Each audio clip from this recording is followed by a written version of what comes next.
आप बाजार के समीकरणों को समझ गए, अगर आप बाजार के समीकरणों को समझ गए तो वो चीज़ हमेशा आपके साथ रहेगी जो होती है सच्चाई।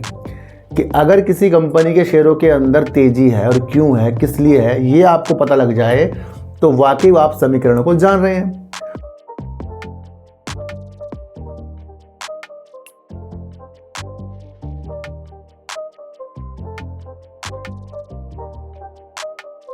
नमस्कार, मैं स्वागत करता हूं आपका अपने ही चैनल पर जिसका नाम है सार्थक बाजार से। आज हम बात करेंगे अशोक लीलैंड।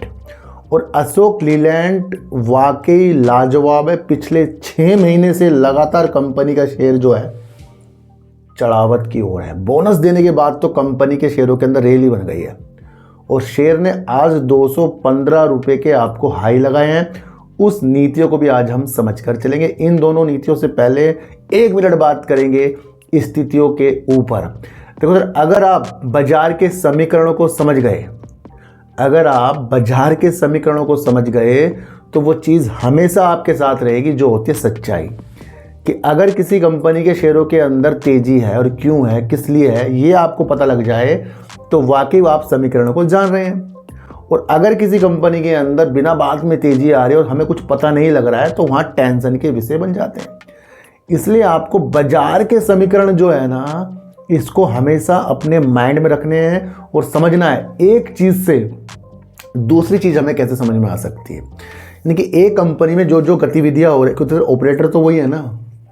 कुछ ऑपरेटर वैसे तो होंगे नहीं, क्योंकि यहाँ तो खरीद बेच से चीज़ें हो रही हैं, तो ऑपरेटर क्या है ना, बदल बदल के आते हैं। पर वो आपको समझना है कि कहाँ ऑपरेटर अपनी स्थितियों को बढ़ा सकते हैं। देखो सर, थोड़ा सा बताऊं कि इससे पहले सुजलोन एनर्जी का शेयर हमने देखा, रिजल्ट इतना अच्छा, उसके बाद शेयर रिजल्ट पर ही गिर गया।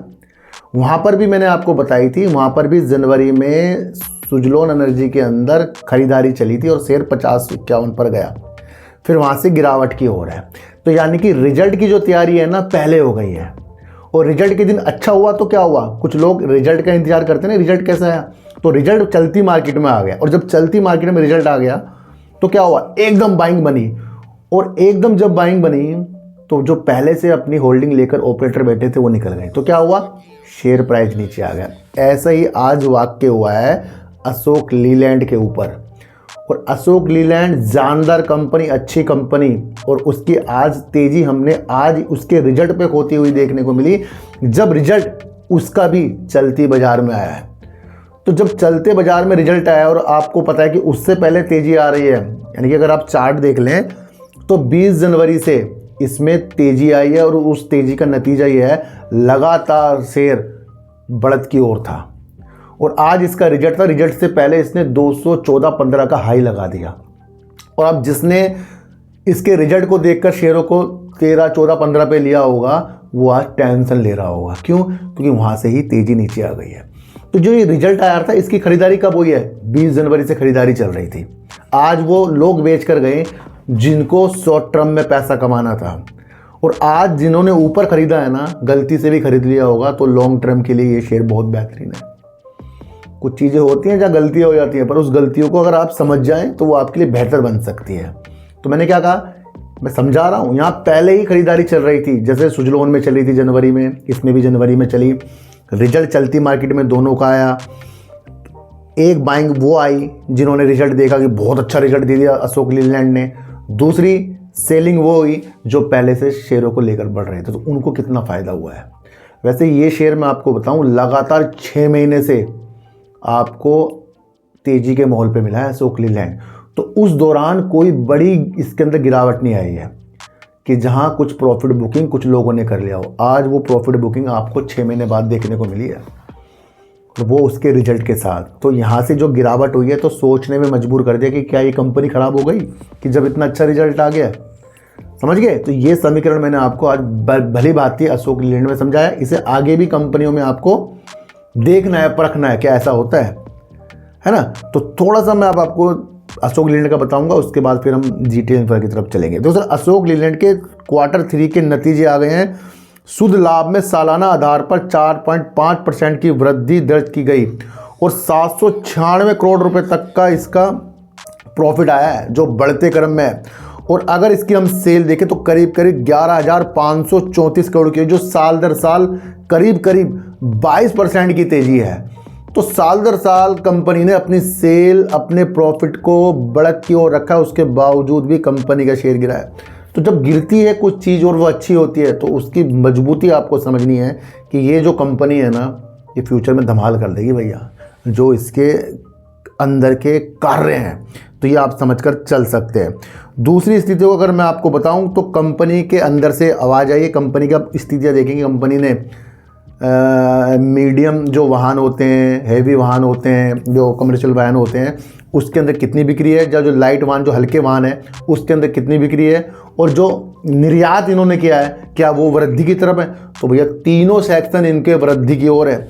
और अगर आप MHCV यानी कि मीडियम हैवी कमर्शियल व्हीकल जो हैं, जो थोक बिक्री में पिछले वर्ष की तुलना में 23% की वृद्धि हुई है, 32,929 यूनिट तक पहुंच गई इनकी।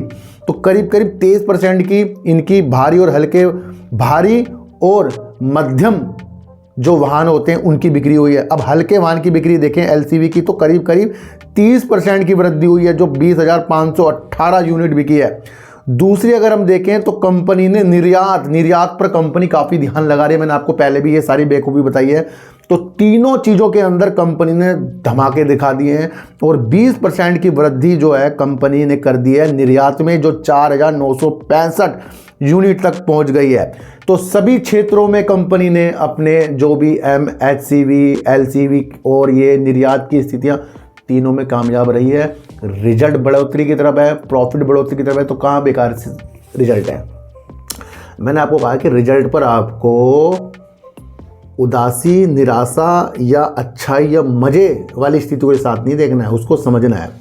यहाँ पर तो टेंशन उनको हो रही है जिन्होंने 13-14 में आज खरीद लिया, और यहाँ मज़े उनको आ रहे हैं जिन्होंने पहले खरीद के प्रॉफिट बुक कर लिया। पर इन दोनों स्थितियों के तरफ जो देखा जाए तो दोनों शॉर्ट टर्म की स्थितियाँ हैं। लॉन्ग टर्म के लिए क्या आप देखते हैं कि आप इसको अच्छा देखते हैं, तो इसने बिक्री के हिसाब से वो बताया है। आज की गिरावट शॉर्ट टर्म, आज की खरीदारी शॉर्ट टर्म। अब लॉन्ग टर्म किसको देखना है आपको, वो वजूद, यानी कि एक आपको पता लग जाएगा लॉन्ग टर्म के लिए कौन सी कंपनी जो अपना हर क्वार्टर में इस तरीके की स्थितियाँ बताए तो वो लॉन्ग टर्म के लिए अच्छा है। तो ये आप समझकर चल सकते हैं। और कंपनी के अंदर से जो इसके अध्यक्ष हैं धीरज हिंदुजा ने कहा है बाजार की परिस्थितियां अनुकूल बनी हुई है, तो इसके तहत ये अपने LCV, SCV और निर्यात की स्थितियों के साथ बहुत आत्मनिर्भर बने हुए हैं। और रक्षा क्षेत्र के लिए भी कंपनी वर्क करती है, तो वो सारी स्थितियां इनको बहुत बेहतर बनाकर जा रही है। तो ये वो स्थितियां अशोक लीलैंड की। तो कहीं से भी अशोक लीलैंड का जो रिज़ल्ट है वो कहीं ख़राब नहीं है, आप ये समझ कर चलना। मैंने आपको पहले बता दिया गिरावट क्यों हुई है, सुजलोन का उदाहरण दिया है, इसको बिल्कुल प्रैक्टिकल आप समझना। आज की वीडियो आपको कैसे लगी एक बार मुझे ज़रूर बताना। किसी को भी खरीदने बेचने की नीतियाँ मेरे चैनल पर बिल्कुल भी नहीं है। मेरा कोई टेलीग्राम, कोई व्हाट्सएप ग्रुप नहीं है और ना ही आज तक मैंने बनाया है। तो सर सच्ची वीडियो देखिए, अच्छी वीडियो देखिए, समझ कर देखिए। चींटी को आटा दीजिए, गाय को रोटी दीजिए और अपने बच्चों को ज़्यादा से ज़्यादा प्यार कीजिए, क्योंकि बच्चे ही आपकी मासूमियत से किस्मत पलटेंगे। तो फिर मिलेंगे आपसे नई वीडियो के साथ, जब तक के लिए नमस्कार।